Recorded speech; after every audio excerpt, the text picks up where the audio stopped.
입이 똥꼬에게.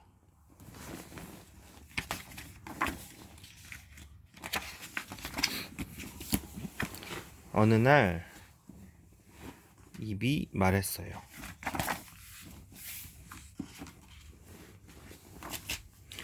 난 입이라고 해. 또록또록 말을 하고 아름다운 노래를 불러서 항상 엄마 아빠를 기쁘게 하지. 엄마 아빠가 가장 좋아하는 뽀뽀도 나만이 할 수 있어.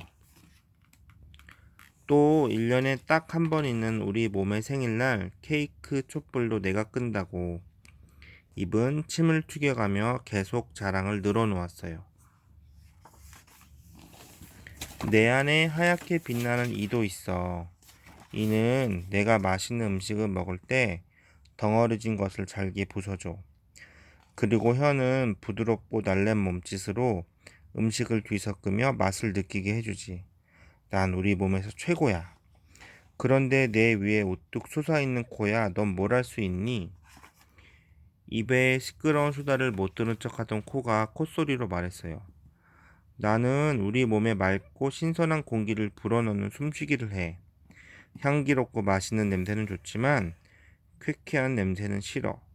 그런 걸 구별해주는 내가 너도 고맙지? 입은 흐뭇하게 웃으며 대답했어요. 그래, 넌 정말 나의 둘도 없는 친구야. 그럼 반짝이는 누나, 넌 무슨 일을 하니? 깜빡깜빡 눈꺼풀을 움직이던 눈이 대답했어요. 세상 모든 걸 봐. 아름답고 예쁜 꽃들도 보고 높은 산과 푸른 하늘, 넓은 바다도 보지. 또 여러 가지 색깔들도 구별할 줄 알아. 내가 아니면 무슨 수로 맛있는 음식을 찾아내겠어? 그럼 귀들아, 너는 무엇 할 수 있니? 양쪽에 있는 귀들이 대답했어요. 우리는 소리를 들을 수 있어. 또 몸이 기울어진 정도를 느끼지. 우리가 아니면 몸은 중심도 못 잡고 넘어질걸? 아마 코부터 다치게 될 거야. 이 말을 들은 코는 킁 하고 콧방귀를 뀌었지요. 입은 멀리 떨어져 있는 손을 생각했어요. 손은 하루에 몇 번씩 맛있는 음식을 주고 입안에 빛나는 이를 닦아주기도 하거든요. 이번엔 발도 생각했어요. 발은 가장 멀리 있지만 입을 맛있는 음식이 있는 곳으로 데려다주고 힘차게 달려서 상쾌한 바람을 마실 수 있게 해주지요. 여러 친구들과 얘기를 나눈 입은 만족스러운 듯 입술을 오므려 휘파람을 휘익 불었어요. 소리는 제대로 나지 않았지만 기분을 내기에는 충분했지요. 그때였어요. 어디선가 아주 기분 나쁜 소리가 났지요. 귀가 가장 먼저 말했어요. 정말 기분 나쁜 소리군. 저 소린 대체 누가 내는 거야? 눈이 눈살을 찌푸리며 대답했지요. 똥꼬가 더러운 똥을 싸는 중이야. 코가 콧구멍을 막고 코맹맹이 소리로 말했어요. 어유 냄새야. 입아, 내가 대신 숨 좀 쉬어줘. 입이 삐죽거리며 똥꼬에게 외쳤지요. 야, 똥꼬, 넌 냄새나는 똥이나 싸고 생긴 것도 못생기게 하는 짓도 정말 더럽구나. 그러자 이번엔 뿌웅 하고 더 큰 소리가 났어요. 똥꼬가 방귀를 낀 거지요. 또다시 눈은 눈살을 찌푸리고 코는 실룩거리고 입은 기가 차서 할 말을 잃었어요.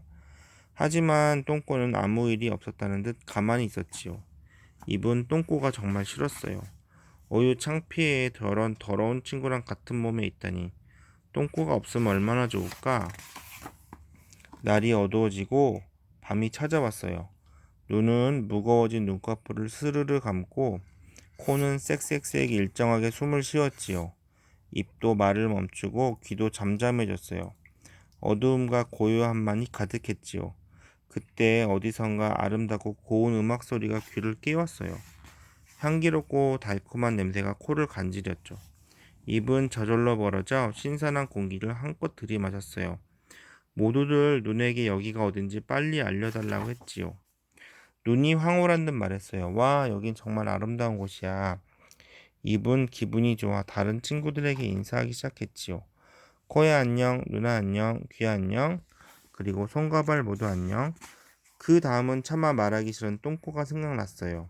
이렇게 깨끗하고 아름다운 곳에 똥꼬는 정말 어울리지 않는다고 생각했거든요. 입은 손에게 똥꼬가 있는지 봐달라고 슬쩍 부탁했어요. 손은 똥꼬가 있는 밑으로 슬금슬금 내려가더니 크게 소리쳤어요. 아, 똥꼬가 없어. 참 별일이야. 정말? 이 말을 들은 입은 너무 기뻐서 입술 가장자리가 찢어질 듯 커졌어요. 하지만 하마터면 침을 흘릴 뻔했지요.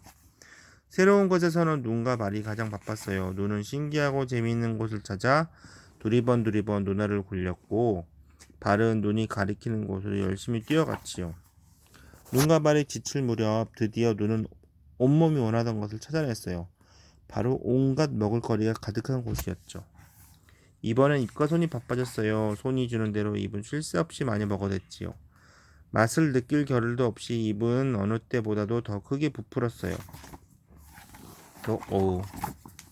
입에서 목구멍으로 넘어간 음식들은 위장으로 들어가고 위장에서 죽처럼 반죽된 음식들은 작은 창자로 가고 작은 창자에서 더 잘게 부서진 음식들은 큰 창자에서 물기가 없는 덩어리가 되어갔어요.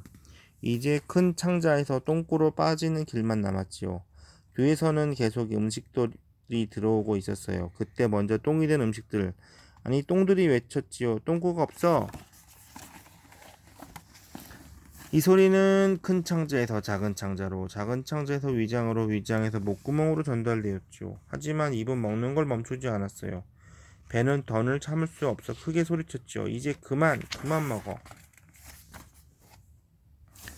입은 흐뭇해서 옆으로 길게 늘어져 있었어요. 그러나 뱃속은 난리가 났지요. 똥꼬를 못 찾은 똥들이 분통을 터뜨리자 그 화가 목구멍까지 치밀어 올랐어요. 목구멍도 더는 참을 수 없어 그 화를 터뜨리고 말았지요. 꾸르륵 꾸르륵 굉장히 기분 나쁜 소리와 함께 똥꼬가 낀 방귀보다도 몇 배나 독한 냄새가 입에서 새어나왔어요. 눈과 코와 귀가 동시에 찡그리며 입에게 소리쳤지요. 입, 너 왜 그래? 입은 어쩔 줄을 몰라 입술을 앞으로 쭉 내밀며 쭈그러졌어요. 하지만 그게 끝이 아니었지요. 똥들의 분통은 계속되었고 갈 곳을 찾지 못한 음식들은 우왕좌왕하다가 결국 꿀꿀이 죽처럼 반죽되어 입으로 튀어나오기 시작했지요. 웩 입은 그저 힘없이 토할 수밖에 없었지요. 코는 콧물을 흘리며 울었고 눈은 흰자위가 벌개진 채 눈물을 흘리고 있었어요. 귀는 웽웽웽 어지러운 소리에 중심을 잃었지요. 입은 처참한 모습이 되어 소리를 질렀어요. 아, 그때 눈이 놀라 동그래져서 물었지요. 이봐, 정신 차려. 너 왜 그래? 입이 정신을 차리고 보니 입술이 축 늘어진 채 베개에다 침을 흘리고 있었어요. 꿈이었던 거죠. 그날 아침 입은 굳게 다물어져 있었어요. 그전처럼 도톰하게 입술을 내밀지도 않았고요. 입은 곰곰이 생각에 잠겼어요. 그리고 결심한 듯 똥꼬에게 말했지요. 똥꼬야, 미안해. 넌 정말 소중한 친구야. 그리고 손에게 부탁했어요. 나처럼 똥꼬도 깨끗하게 씻어줘. 물론 충고도 잊지 않았지요. 똥꼬와 놀다 나한테 바로 오면 안 돼. 똥꼬는 그 말을 들었는지 못 들었는지 아무 말 없이 피식 웃었답니다. 끝.